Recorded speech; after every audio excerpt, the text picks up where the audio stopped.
Social media and fan blogs give magic key holders a heart attack. We break down that Tarzan's getting evicted from his treehouse and why it's not a bad thing as this structure gets removed. We take one last walk through it. Updates on the progress over at New Orleans Square as many fans' favorite land is getting reshaped. And what happened at Galaxy's Edge this week? 3 major food locations were unable to open up. And in construction, a lot of trees are missing.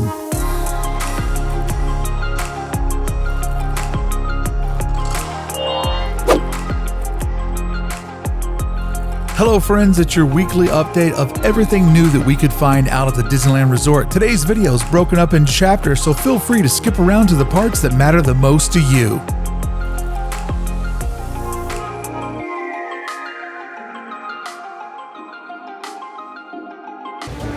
Some simple pleasures you just can't resist. It's been a long time since I've been able to walk up the stairs of the Main Street train station, probably my most favorite building in all of Disneyland. And there it is. Able to walk back up here again and get, hands down, the best view of Main Street.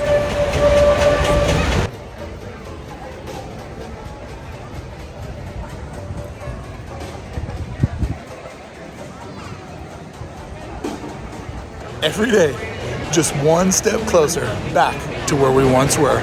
Feels good. What a journey. All right, friends, let's take a quick stroll around to discover everything new that I could find this week. Silhouette Studio had a little bit of work going on out front. I'm going to really hope that this means that the Silhouette Studio is coming back and they're not going to convert it to just another regular merchandise store. When this thing opens up, I am so excited to go in there and get one of these silhouettes made. Over on my way to Star Wars Galaxy's Edge, I noticed that the old stagecoach is missing. It's one of the only things in the park that actually comes from Knott's Berry Farms. Let's hope that it shows back up and that it's just a paint job. And Docking Bay 7 was not open at all. It never opened up on Wednesday. It never opened up on Tuesday. And as well, Ronto Roasters never opened up as well. I mean, they both share the same kitchen, so it only makes sense that if one closed, the other one wouldn't. But guess what? This is very awkward. Somewhere there's a Jedi that's naked because they took their robe to cover up the window here to say that they weren't open. Poor naked Jedi. And then Sack's Kettle was open for a while and then it closed later on the day after they ran out of popcorn. But what's even more awkward than that is nobody told the robot. So he showed up, put in a full day's work, and he was done for no one. Over in DCA, they're currently not doing character meet and greets around the fountain anymore, which they turned off because the fountain's actually quite loud. It'll be awesome to see that turn back on and just give sort of that synergy in the hub of DCA. And to all my trash bags, good news, Silly Symphony Swings is still your ride. Trash bags only, regular folks, stay away. And what an interesting spot for a photo op right outside of Jumpin' Jellyfish. I've never seen anything placed here, including a line. And the cornhole's gone. Somebody took away the cornhole that I discovered last week. Outraged fans just walking out. If there's no cornhole, we're done here. Who cares about these dancing cars? Greetings, fellow citizens of Disneyland. Bricky here with this week's update. I put a vote out to each and every one of you. What do you want me to do the deep dive on this week? And you overwhelmingly voted for a deep dive on the sidewalk. So a shout out to the sidewalk gang. Here you go. Here is 1001 fun facts that you don't know about Disneyland sidewalks. What? They didn't pick the sidewalk? What did they pick? Here's an update of what's happening with Tarzan getting evicted from his treehouse and why I think it's not as bad as you think. Over 51% of you voted that you wanted me to do a deep dive this week on the Tarzan treehouse retheming that's going on. So let's jump in and do what I like to do, try to make you happy. So let's go deep.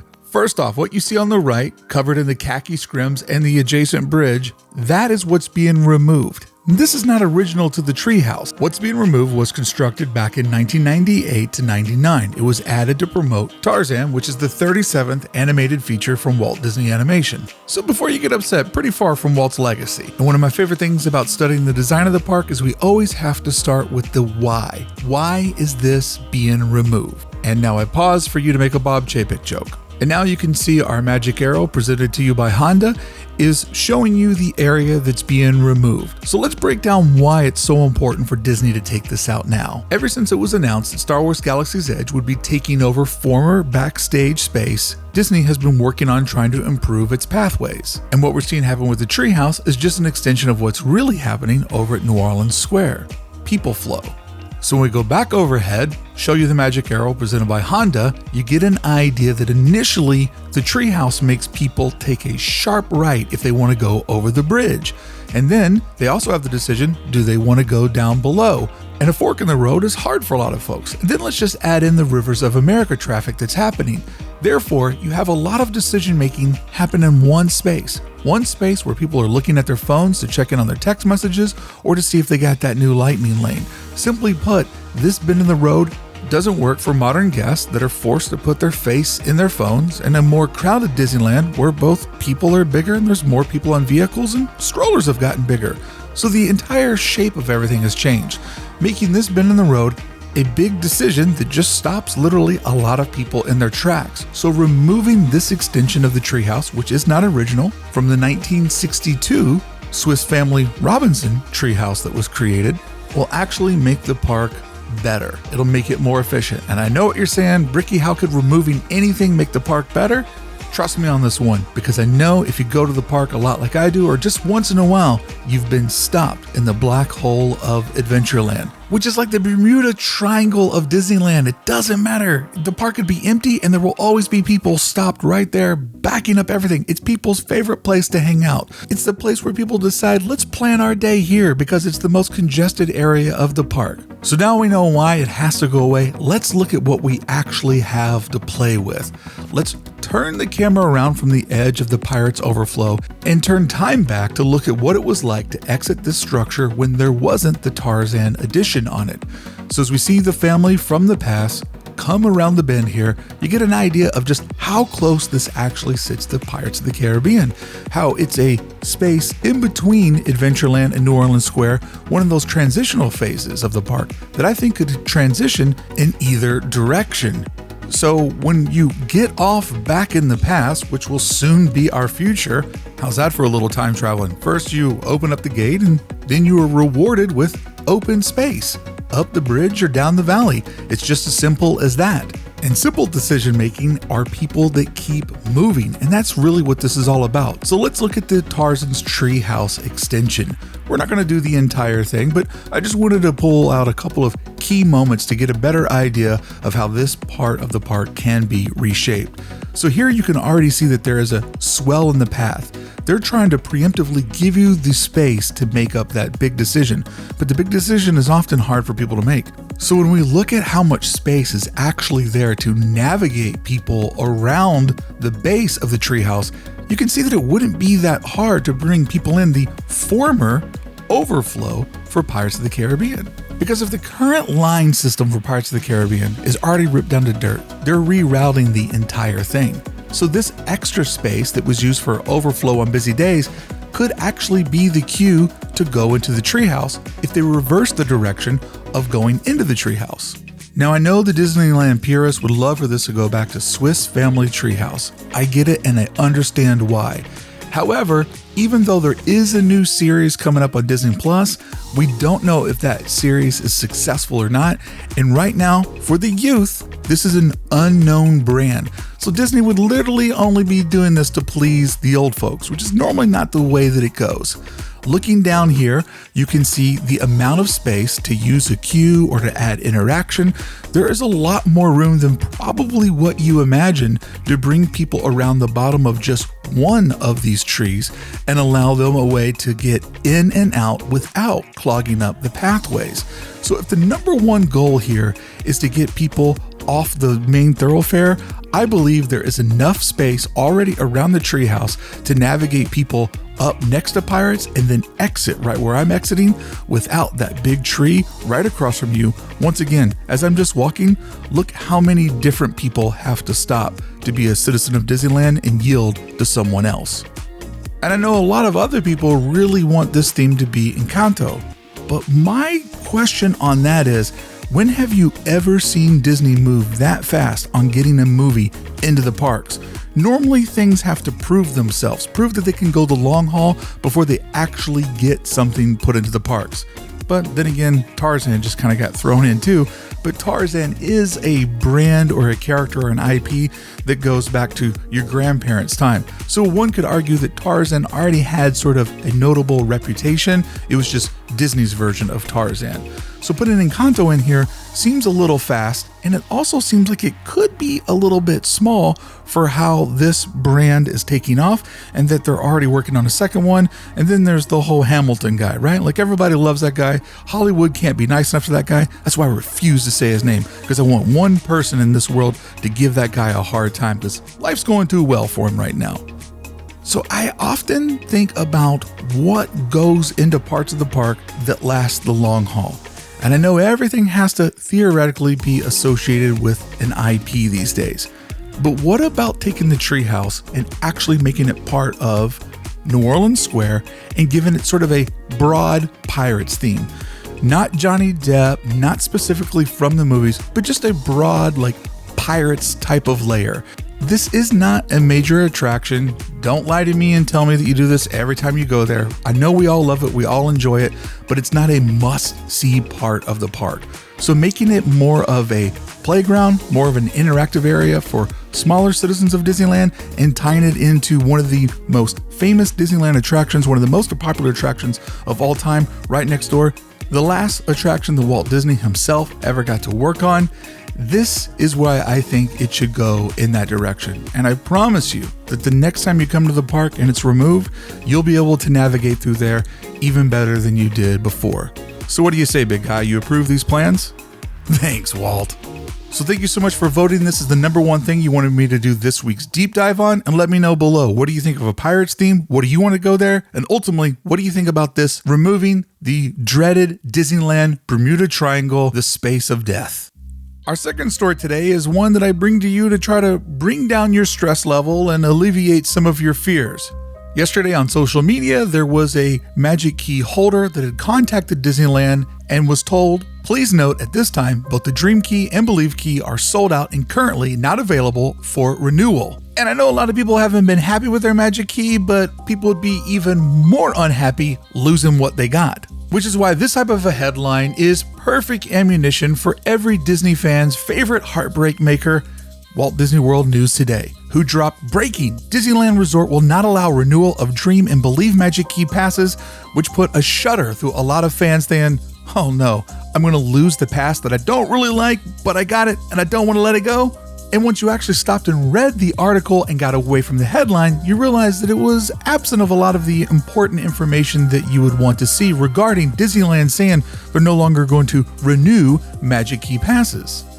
I mean, my first red flag was Magic Keys weren't even sold until August of 2021. So what kind of good doer is already trying to renew a bill that they don't have yet? I mean, this is the sicko that pays their taxes in January and not on April 18th like you're supposed to. I know. Normally April 15th, guy in comments like, Bricky, actually it's the 15th. It was the 18th this year. Let's move on.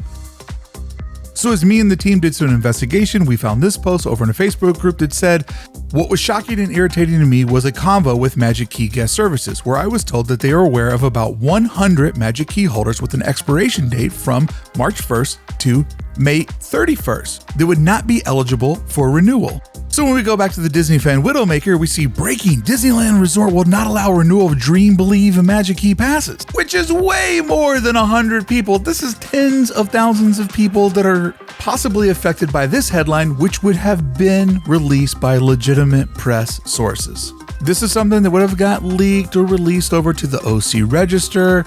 There would be an official press release somewhere, because that would be major breaking news. And your friends over at WWWNT throwing a heart attack you saying, well, this is probably related to the lawsuit, is just trying to find a way to connect the dots to put you in a moment of panic. And good for them, because it got clicks, it started a conversation, and it did work. I had people DMing me saying, can you please explain to me what's going on? So here's my chance to do that. First, let's close our eyes. Let's breathe deep. You are floating in a body of water through It's a Small World, and maybe you like the song, maybe you don't. Let's just calm down. What this is a classic example of customer service. You and your neighbor are both having problems with your internet. You each call your internet service provider and you each get 2 different answers depending on which customer service agent you got. In fact, you call back a 3rd time and you get a 3rd answer from customer service. And with a little bit more research from all the parties that were involved with the original post, we found another user that said contact them through the app. Mine is in the same boat, but they are extending the expiration date, which then the original poster said, what? I never got that option, which goes back to my idea of this is just simply misinformed customer service agent telling one guest one thing and another guest another thing. And this is what we can take from this. These guests are in this weird window of 100 folks that somehow got into the process before everybody else.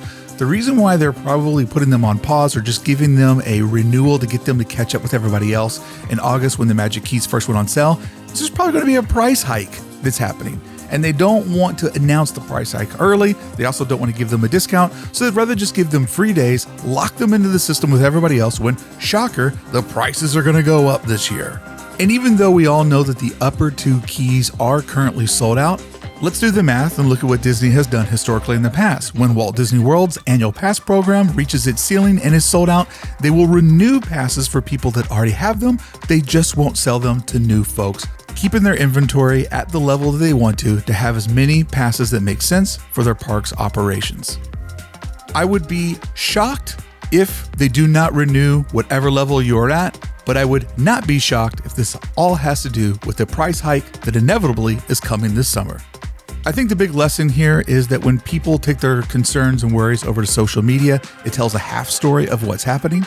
And then when that gets turned into articles and manipulated into a bigger headline, that's when the panic ensues. Hopefully this helps calm you down and make you realize, careful what news you get from fans, because it's always secondhand. All right, friends, moving over to our weekly update of our project that we're tracking. Right now, the major project that's going on is everything that's happened in New Orleans Square. With those trees removed, it is so crazy to be able to see into New Orleans Square from the top of Mickey and Friends parking structure. Let's do our weekly Twain shot. You know, they use a crane to make movies. Well, we're using the Twain to do our construction update because it just gives us this nice, steady view where we can look into Pirates of the Caribbean there and see that they are completely down to dirt where the guests go in the former 1 to 2 different lines. But this project over here that you're seeing taking up most of your screen, this is where the construction is now moved east, taking over more of New Orleans Square, creating bigger boxes. As we lean over the rail, didn't go over the wall, leaned over the rail. There's a big difference there. You can see that they are slowly cutting away at some of the planters that used to exist, putting in new pavement. Even though I'm a big fan of this project and trying to get the people flow of New Orleans Square to work better, I do wish they were doing something other than just basic concrete. I mean, this is an area that deserves some sort of stones or pavers, but once again, Disneyland 2022 is different than Disneyland in the 60s when this was constructed because now we have so many different guests that have wheel requirements to enable them to get through the park. So I do understand why a flatter surface is probably nicer and more convenient to everyone, even though it's not nicer to look at. So here we are going back 1 week, and you can see how there was that main artery there where you could work your way up into the quarter, and now that's been blocked off by the newest construction project. But that does mean if the walls are moving, there's some stuff that we can see. That tarp that you see that is khaki that's coming out, that I believe is one of the show projectors where a cast member rides up and can actually work all the equipment for the show. But we can see there are still these little brick planters that provide crucial seating. They're just not as big as what they once were, and it's a little bit more flatter around here, a little bit more wide open space. To shout out to the Dixie Chick. But you can see what I'm saying. It's just flatter around here, much flatter than what it used to be, and it just doesn't look that great because it's just your basic concrete. Who knows? Maybe there's a finish that's going to go over the top of this. I doubt it, but maybe, just maybe. So there you go, New Orleans Square slowly coming together, reshaping the walkways and pathways of it's one of the busiest, most popular lands of all the park. Let's go to the other side of the Rivers of America to look at Fantasmic work. Looks like it is pretty much wrapped up, all the major construction. If you look at that ledge right there in the middle, that is where we saw the water actually part ways open up where they could get in there and work on the fountains that are used for the nighttime show. See, that's the area. A week later, a lot of the tarps have been removed. I say almost all of them. Just a few are still in there, which means this is wrapping up. The projector that comes out of the water, or I should say these are like basically like show systems that have speakers and lighting, and a cast member can ride up on them. We see they're still working on this one over here. We saw on the other side when we were looking at New Orleans Square that they were working one on the other side of the river, just fine-tuning all the show pieces all around for Fantasmic, which is really such a masterful thing that's embedded in the rivers of America. And truly the definition of Disney design problem solving.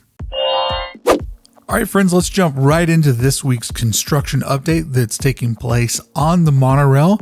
As we look out over the downtown Disney West End construction project, you can see that they have really leveled this. And my theory that this project was greenlit to connect Pixar Pier, I think that's kind of true when you look over to the left portion of your screen, because you can see how accessible that hotel will be once this transformation is done. You can also see in the middle of the screen, there's a massive crater that they've been digging right there. But there's something else that I noticed this week when I was coming out of the Disneyland hotel, getting ready to film everything. Something major here is missing, and that's why I love having all of the archival footage. So let's go back a couple of weeks when I was able to ride the monorail and shoot the construction scene. And the first thing that you'll see is just how much they have cleared out in the last 3 weeks. Massive amounts of concrete, all kinds of debris. And you can already tell with the footage we just look at, the hotel, the Pixar Pier Hotel, feels so much closer than what it is. And everybody informed me that those steps that I was seeing, that's where the theater's set. But what I really noticed was missing last week is look all along the horizon of your screen there. Look how many trees that you see all along the edge of this construction project. When I came out of the Disneyland hotel, I thought to myself, something here is missing. So let's go back to a satellite image. Let's look over on the left-hand side of this construction spot, and you'll notice that there's about a half a dozen trees that are no longer with us, both on the side and on the back. So going back to this week's footage, one tree.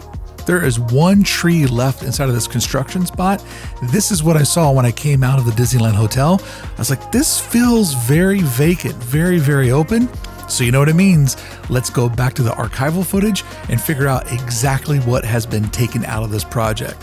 This is that exact same little passage, that little side road there at the beginning of this project before the construction walls went up. Shot this the first week, the first update of the year. You can see that there were several trees aligning the building of all different types of sizes, and you see a lot more trees when we get down to the corner where you would walk up from the Simba parking lot getting ready to go into security. As we take our camera around the back side of the theater, you can see that there was trees of all shapes just basically everywhere in this area. And as I was cruising through the back side of the Disneyland hotel after filming the DVC extension that's getting built out, we'll get into that later, I just noticed, man, it looks so much more open than it did. So you can really see that we've lost a lot of trees. Now, before you get all fired up and bent out of shape, I guarantee you when this project is finished, there will be so much more open air space, so many more trees and landscaping will come back. This is just the cost of doing business while you're in this creative spot of tearing it all down so you can build it back better. Did I really just say that? But it was unironic. I just was really saying that. There's the wall that is still holding. That's the last piece. And now that one tree. So if that tree does stay, we'll always know that that was a tree from the project before. So a lot has been cleared out, a lot. And hopefully we'll see more trees to come back. And normally at this part of our weekly update, I try to have some sort of witty or funny way to say goodbye to you. But this week, I'm just going to say goodbye, letting you see what I got to see. Lots of young ones, probably, if you do the timeline, encountering their first ever actual interactions with the characters. It was quite magical, and it reminded me of why I love this place so much. Enjoy these shots. I'll see you back here next week with your update of everything new at the Disneyland Resort. Shout out to Club 1313 for making this possible. Love you all.